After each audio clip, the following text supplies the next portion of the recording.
UAS gitu. Nah, nanti kan penilaiannya bukan cuma dari saya, dosennya ada 4 gitu ya. Jadi mungkin prosentasenya nggak terlalu banyak sih kalau kuis. Tuh. Yang minggu depan, maksudnya yang minggu keempat nanti kuisnya dipersiapkan benar-benar ya sinyalnya ya. Jadi biar kalian bisa mengerjakan semuanya. Kalau saya beri kompensasi, pasti setiap ada kuis kalian minta kompensasi, saya nggak mau. Gitu. Oke, langsung saya mulai perkuliahannya. Kita membahas tentang isolasi protein. Jadi isolasi protein yang akan kita kerjakan nanti itu kita pakai metode konvensional namanya. Kenapa konvensional? Karena kita nggak pakai kit, nggak pakai kit itu, kalian tahu lah ya, kit itu kayak reagen-reagen yang khusus itu buat isolasi protein. Nah, kalau kita ini masih metode lama atau kita namakan metode konvensional. Caranya dengan menumbuk jaringan atau sampel sehingga protein ekstraselulernya keluar.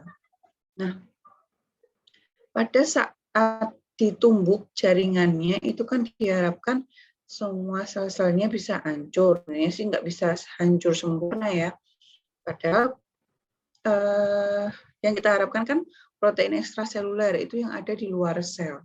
Di luar sel-sel yang sebagai penyusun jaringan tersebut. Jaringannya apa saja? Jaringan itu maksudnya adalah sampel yang bukan darah, bukan bakteri, bukan sampel-sampel yang lain. Yang jaringan itu biasanya kita pakai daging ayam, daging sapi, daging kambing, ikan air tawar maupun ikan air laut. Bisa seafood itu ada udang, cumi, dan lain-lain. Bisa pakai protein nabati itu kayak tahu, tempe, gitu. Terus kemudian kita pakai susu kan mengandung protein ya. Kemudian bisa juga pakai telur. Nah, telur pun yang kalian bisa gunakan itu hanya putih telurnya saja untuk digunakan sebagai sampel isolasi protein ini. Kenapa tidak yang kuning? Nah, yang kuning telur biasanya itu lebih banyak mengandung kolesterol. Nah, kalau kalian mau makan telur itu buat diet, itu makan yang putih aja, jangan yang kuning. Nanti kolesterol kalian naik. Terus kemudian proses isolasi protein dibantu pelarut. Nah, pelarutnya adalah PPS. Sama seperti kalian kemarin mengerjakan kurva baku, itu pakai pelarut juga, pakainya PPS. Itu juga sama fungsinya untuk menstabilkan pH, sehingga protein dari sampel tidak rusak. Nah, protein ini akan tersuspensi atau tercampur dalam PPS. Sehingga nanti pada saat disentrifuge itu kan fungsinya untuk memisahkan larutan berdasarkan berat jenisnya ya. Jadi yang berat pasti berada di bawah, yang lebih ringan ada di atas. Terus kemudian kalau sudah disentrifuge nanti akan terpisah menjadi 2 supernatan. Nah, di supernatan ini atau di bagian atas atau bagian cairnya itulah si protein ada. Gitu. Jadi nanti yang diambil hasilnya adalah yang bagian atas.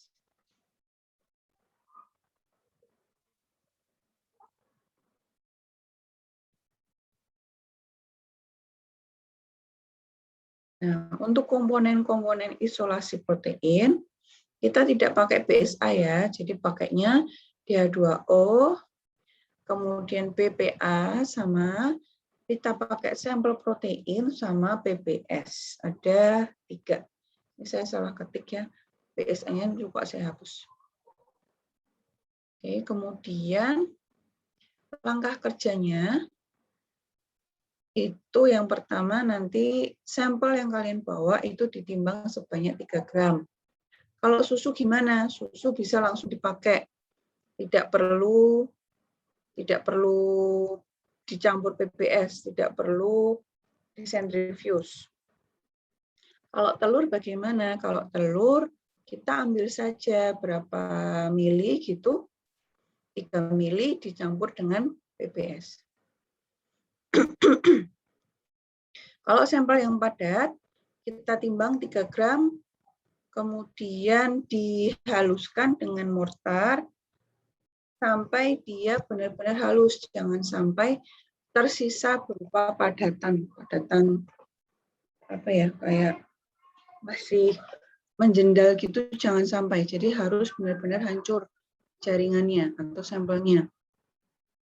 Kalau sudah benar-benar hancur, benar-benar halus, nah itu biasanya kalian kalau ngulek pakai itu lama banget. Apalagi pakai daging kambing. Daging kambing itu susah hancurnya. Yang paling mudah kalau menghancurkan ya tahu tempe itu atau ikan. Nah, ikan pun kalau kalian menggunakannya sebagai sampel, itu jangan pakai kulitnya, hanya dagingnya saja. Dagingnya yang putih itu yang kita pakai untuk sampel. Kalau cumi, udang itu juga dagingnya. Kalau udang jangan pakai kulitnya, dagingnya saja yang diambil. Nah, kalau cumi kan mau menghaluskannya aja sudah susah sekali ya itu. Dia aja kalau dimasak masih alot, apalagi kalau kita menghancurkannya pakai mortar. Nah, kemudian langkah selanjutnya setelah benar-benar hancur ditambahkan PPS. PPS-nya seberapa? Ini ada penambahannya, jadi beda-beda. Kalau daging sapi, daging kambing itu karena dia teksturnya lebih padat, kita biasanya menambahkannya sampai 8 ml. Kemudian kalau kayak ikan, udang, cumi-cumi, ayam, gitu juga biasanya kita tambahkan 7 ml. Nah, kalau ayam itu dagingnya juga ya, jangan tercampur lemak atau kulit. Begitu juga dengan daging sapi. Kan biasanya ada lemak-lemaknya, dibuang dulu. Itu nggak ada proteinnya di situ. Kemudian setelah ditambahkan PPS, jadi biasanya kan kita hancurkan di mortar. Kemudian kita pindah ke tabung konikel. Nah, setelah dipindah ke tabung konikel, ditambahkan PPS. Nah, kalau di mortar stamper itu masih tersisa ada jaringannya, masih ada sisa-sisa sampel tadi, ditambah PPS aja, seumpama 2 mili, terus kemudian dilarutkan, dipindah ke konikel. Pada saat dipindah ke konikel, kalian memungkinkannya bisa pakai vortex, atau bisa kalian homogenikan dengan cara digoyang-goyang seperti ini, sampai dia benar-benar terlarut dengan PPS. Kalau digoyang seperti ini, biasanya dia ngikut. Kalau ke bawah ya ke bawah, ke atas ya ke atas. Gitu. Nah, kalau ada yang tersisa nih, seumpama kalian gini, goyang gini, masih ada yang bisa di atas. Berarti PPS-nya kurang, ditambahin aja PPS-nya. Setengah mili atau 1 mili. Gitu. Setelah kalian homogenkan, kemudian kalian centrifuge.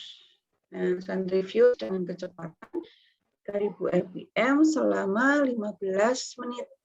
Nah, pada saat itu si sampel tadi atau larutan tadi dia berpisah-pisah atau berpisah berdasarkan berat jenisnya. Nanti kan dia bisa tuh yang padatan di bawah, kemudian supernatan atau cairannya di atas. Kemudian setelah itu kalian ambil. Nah, kalau ngambil hasil dari centrifuge itu hati-hati ya. Jadi kalau kalian kocok-kocok lagi atau kalian sampai terjatuh atau terguling gitu, kalian harus pulang sentrifuge lagi. Kenapa? Karena nanti dia kecampur lagi antara supernatan dan padatan. Padahal kan kita nyari supernatan. Supernatan yang mengandung protein. Nah, si padatan ini cuma sisa-sisa doang. Sisa-sisa yang nggak kita pakai. Tuh. Nah, setelah kalian ambil dari sentrifuge, supernatan kalian ambil, pindah ke mikrotub kecil.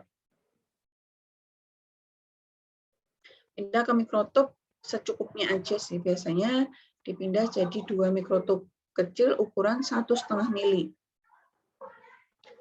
Nah, itu sebaiknya kalian beli label juga. Jadi label itu tergantung sampel apa.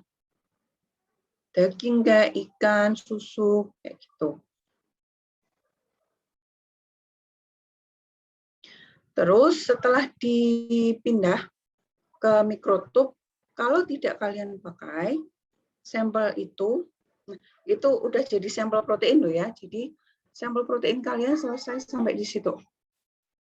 Jadi dia udah jadi isolat protein namanya.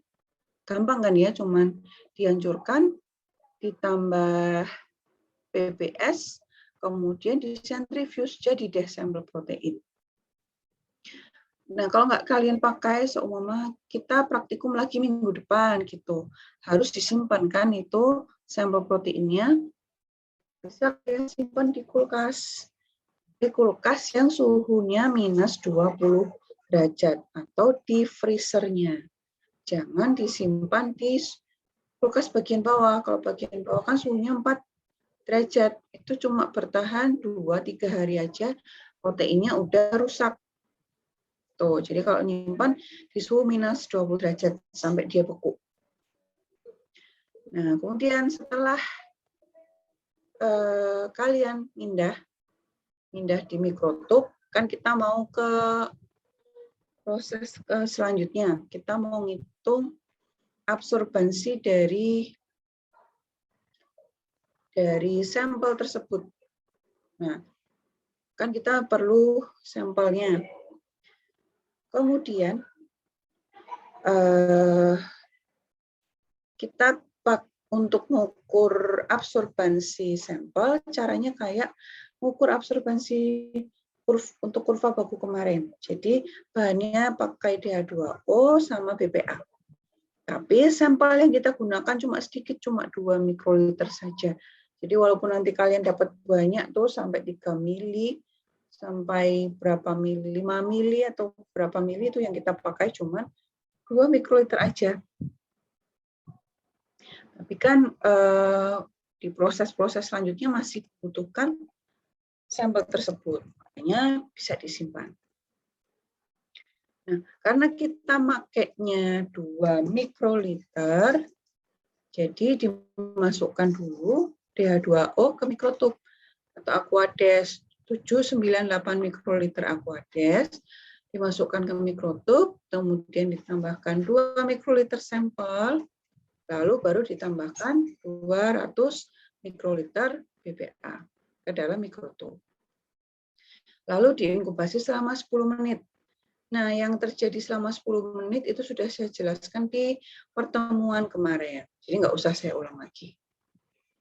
Ini juga kan komposisinya sama tuh. Jadi totalnya harus 1 mililiter atau 1000 mikroliter. Kalau kita mau ngecek sampel, otomatis kita juga harus membuat blanko. Nah, blanko itu buat ngecek alatnya tuh masih fungsi enggak, terus kemudian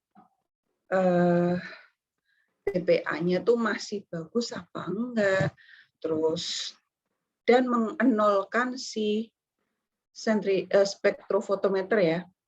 Jadi kayak kalau kalian di timbangan itu kan harus dienolkan. Nah, ini mengenolkannya pakai larutan blanko.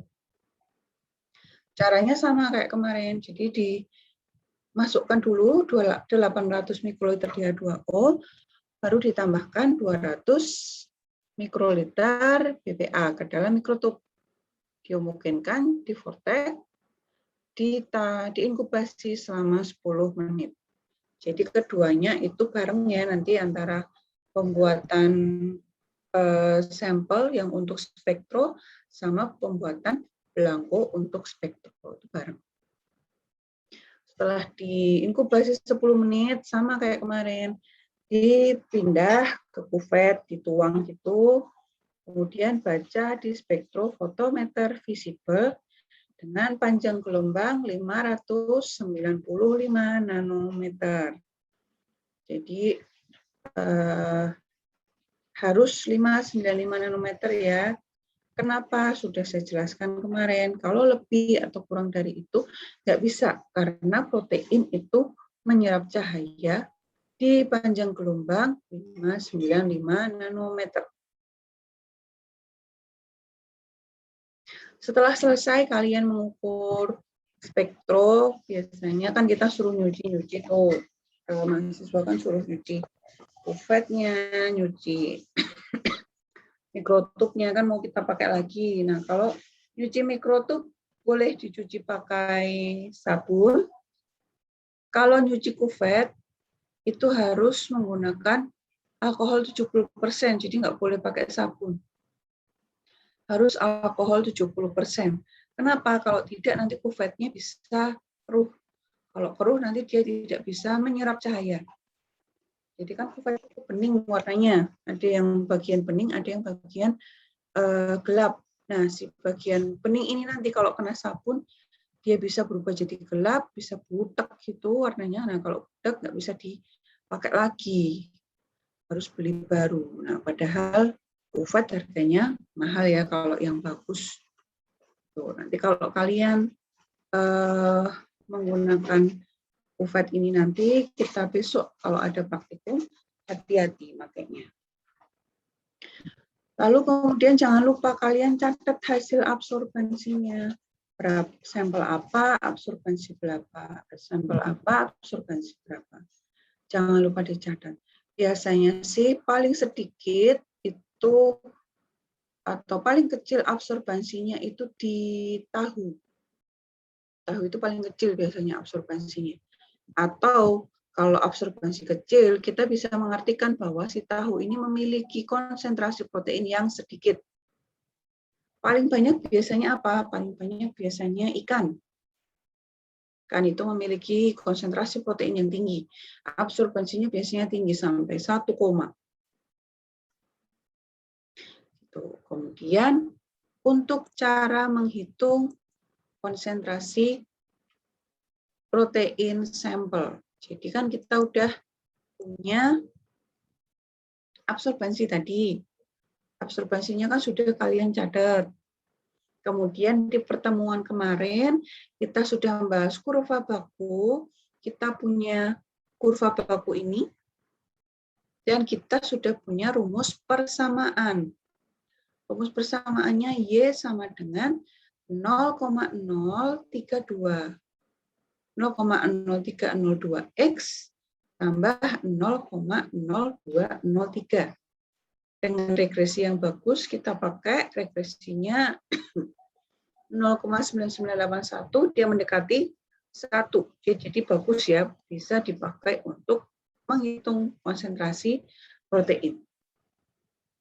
Nah, jadi persamaannya kita tulis dulu. Y sama dengan 0,0302X ditambah 0,0203.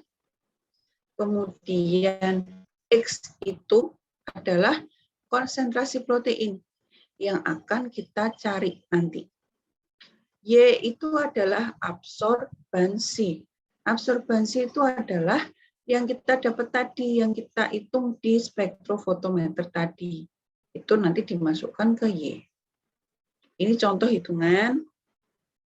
Contoh, absorbensi sampel tempe 0,904. Absorbensinya segini. Lalu kita masukkan ke persamaan tadi. Y sama dengan 0,0302X ditambah 0,203. Y-nya diganti absorbensi tempe 0,904. Kemudian sama dengan 0,0302X ditambah 0,0203. Lalu kan kita mau nyari X, berarti kita pindah si 0,0302X ini ke samping. Nah, kalau dipindah ke samping, Y, si angka 0,904, kita pindah ke sebelah kanan. Kalau dipindah ke sebelah kanan kan jadinya minus ya. Jadi yang dari plus 0,02 itu jadi minus 0,02. Ini kayaknya kalau cara ngitung kayak gini, SMP, SMA udah biasa kali ya. Jadi saya harap kalian udah ngerti lah cara kayak gini. Yang penting kalian tahu Y itu apa, X itu apa, yang dicari apa, kemudian angka tinggal dimasukkan, kemudian dihitung deh, selesai. Kemudian ini ya, 0,904 itu dikurangi 0,0203, hasilnya kan 0,701. Lalu kan kita nyari X, berarti angka di depannya itu dipindah ke belakang, jadinya dibagi. 0,701 dibagi 0,0302, hasilnya 23,20 mikrogram per mikroliter. Nah, ini adalah konsentrasi sampel tempe. Konsentrasi sampel tempe berapa? 23,20 mikrogram per mikroliter. Selesai sampai sini. Jadi kalau kalian mau nyari konsentrasi protein suatu sampel, jadi caranya dari kalian buat kurva baku, selesai, kemudian kalian isolasi protein selesai, baru ngitung ini. Itu baru ngitung konsentrasi protein. Sampai sini ada yang mau ditanyakan?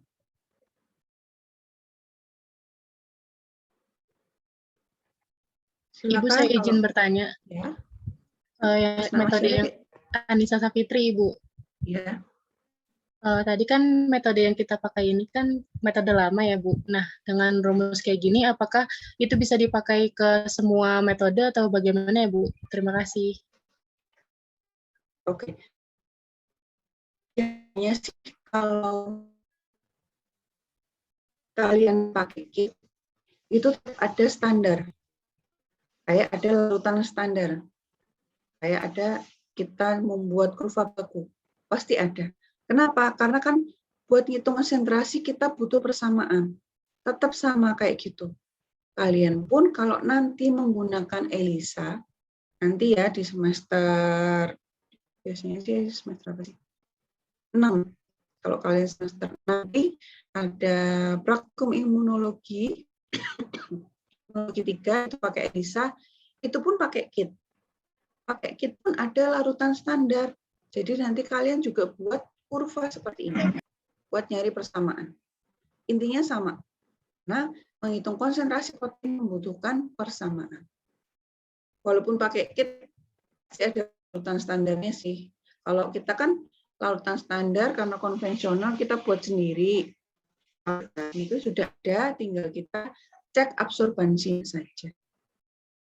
Paham ya tadi Anissa ya? Benar. Iya, Ibu, paham. Terima kasih, Iya. Ibu. Oke. Ada yang lain lagi yang mau bertanya?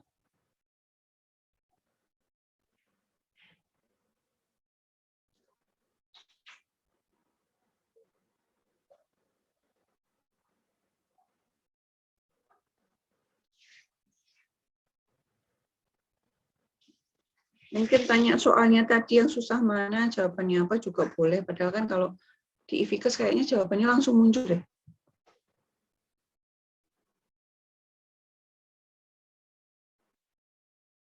Oke, nggak ada yang tanya ya. Jadi saya menganggap kalian sudah paham semua. Kalau nggak ada yang tanya.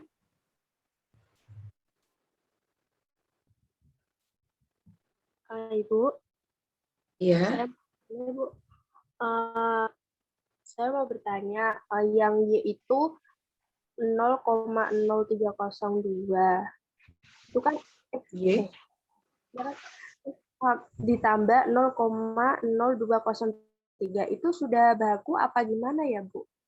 Nah, kemarin kan sudah saya jelaskan cara buat kurva baku. Kalau angka absorbansi yang kalian cari di kurva baku itu beda, ini nih seumpama Saya kasih contoh bentar.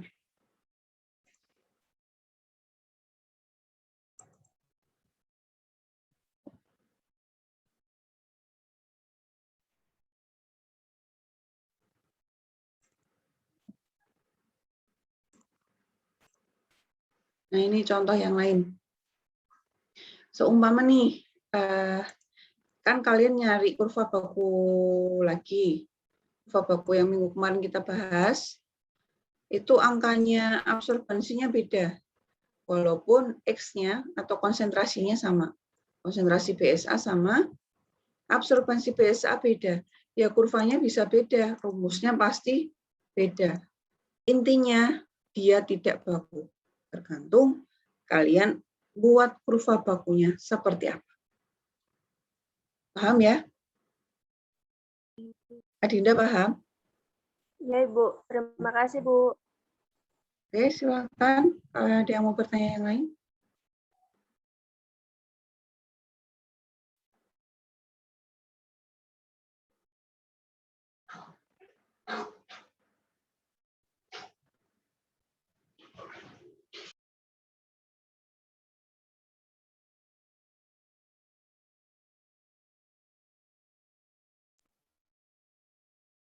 Tidak ada. Saya anggap kalian semua sudah paham. Terus gini ya, minggu depan mungkin saya akan sedikit mengulang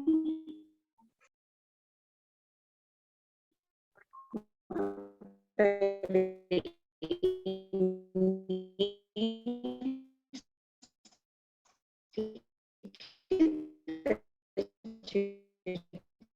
saya ulang, kemudian karena menyangkut materi minggu depan, gitu. Materi ini saya ulang sedikit, depannya lagi baru kuis ya. Jadi minggu keempat saya tidak akan memberikan kuliah materi dari awal sampai pertemuan ketiga. Materinya saya berikan kapan? Saya upload, saya mengerjakan kuis. Nanti pertemuan kelima ada dosen beda lagi ya. Jadi saya cuma sampai pertemuan keempat. Oke, kalau nggak ada yang bertanya, saya cukupkan sekian materi hari ini. Jadi memang materi hari ini cuma sedikit gitu. Semoga bermanfaat. Wassalamualaikum warahmatullahi wabarakatuh. Waalaikumsalam. Selamat sore, Ibu. Terima kasih, ya. Terima kasih, Bu. Oh iya, Komting jangan lupa di absen. Nanti diserahkan ke saya di minggu keempat. Terima kasih. Oke, Bu. Terima kasih, Bu.